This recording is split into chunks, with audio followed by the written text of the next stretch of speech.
Fascist খুনি হাসিনা এদেশে ছাত্র জনতার আন্দোলনের মুখে এদেশ থেকে পালিয়ে যেতে বাধ্য হয়েছে এবং সে পালিয়ে যাওয়ার আগে যখন এদেশে আন্দোলন সংগ্রাম চলেছিল তখন ছাত্র জনতার উপর হামলা করে এদেশে প্রায় 1400 লোকের মতন তাদের হত্যা করাচ্ছে এবং তারই ধারাবাহিকতায় আন্তর্জাতিক ট্রাইব্যুনালে মামলা চলেছিল। সেই মামলায় আজকে খুনি হাসিনার রায় কার্যকর হয়েছে, ফাঁসির রায় কার্যকর হয়েছে। এই জন্য আমি শ্রীপুর উপজেলা বিএনপির পক্ষ থেকে সন্তুষ্ট প্রকাশ করছি এবং পাশাপাশি আপনারা জানেন যে এই ফ্যাসিস্ট হাসিনার দোসররা এখনো বিভিন্ন জায়গায় অগ্নিসংযোগ করার জন্য, অগ্নি সন্ত্রাস করার জন্য তারা বিভিন্ন জায়গায় অগ্নি সন্ত্রাস করিতেছে। সেজন্য আমরা মাঠে ময়দানে উপস্থিত আছি তাদেরকে রুখে দেওয়ার জন্য এবং এই অগ্নি সন্ত্রাসের তীব্র নিন্দা এবং প্রতিবাদ জানাই। তার বিরুদ্ধে ইতিমধ্যেই বেশ কয়েকটি মামলা হয়েছে। আজকে একটি মামলার রায় হয়েছে, সেটা সাক্ষ্য প্রমাণ আপনারা জানেন যে প্রাক্তন আইজিপি মামুন সাহেব সেও এই মামলার রাজসাক্ষী ছিলেন। আর হাসিনা এদেশ থেকে পালিয়ে গেছে, শুধু সে পালিয়ে যায় নাই, তার মন্ত্রী পরিষদ, তার 300 সংসদ সদস্য,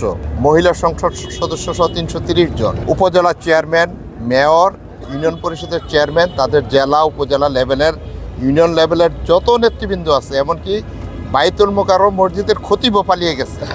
তাহলে তারা কি আন্দোলন গড়ে তুলবে, তারা আবার কিভাবে ফিরে আসবে, ফিরে আসবে? এই যে ভুল তথ্য দিয়ে যারা বাংলাদেশে শান্তিতে আছে তাদেরকে মাঠে নামানোর চেষ্টা করা হচ্ছে, অথবা যারা মাদকাসক্ত অথবা টোকাইকে 500-1000 টাকা দিয়ে একটা গাড়িতে পেট্রোল বোমা নিক্ষেপ করে আগুন ধরে দিয়ে জনমনে ভীতি সন্ত্রাস। জনগণ বুঝে গেছে যে অগ্নি সন্ত্রাস কারা করে। ইতিপূর্বে ফ্যাসিস্টের আমলেও বিভিন্ন গাড়িতে আগুন দিয়ে আমাদের নামে মামলা দেওয়া হয়েছিল। আজকে বিশেষ করে তার এই অগ্নি সন্ত্রাস প্রতিহত করার জন্য বিএনপি এবং অঙ্গ সংগঠনের নেতাকর্মীরা সারা দেশে রাজপথগুলোকে পাহারা বসাচ্ছে। তারা দিনে রাতে জনগণের জানমালের নিরাপত্তা নিশ্চিত করার জন্য তারা আইন শৃঙ্খলা রক্ষাকারী বাহিনীকে সহযোগিতা করছে।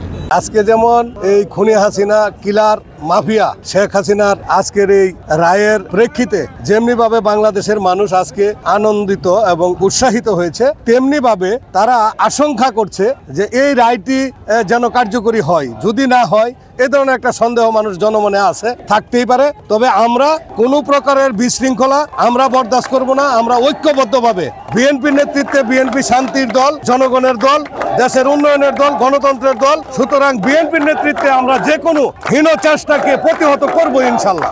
আপনারা জানেন ইতিমধ্যেই আন্তর্জাতিক অপরাধ ট্রাইব্যুনাল কর্তৃক শেখ হাসিনা এবং তার দোসরের বিরুদ্ধে মৃত্যুদণ্ড রায় হয়েছে।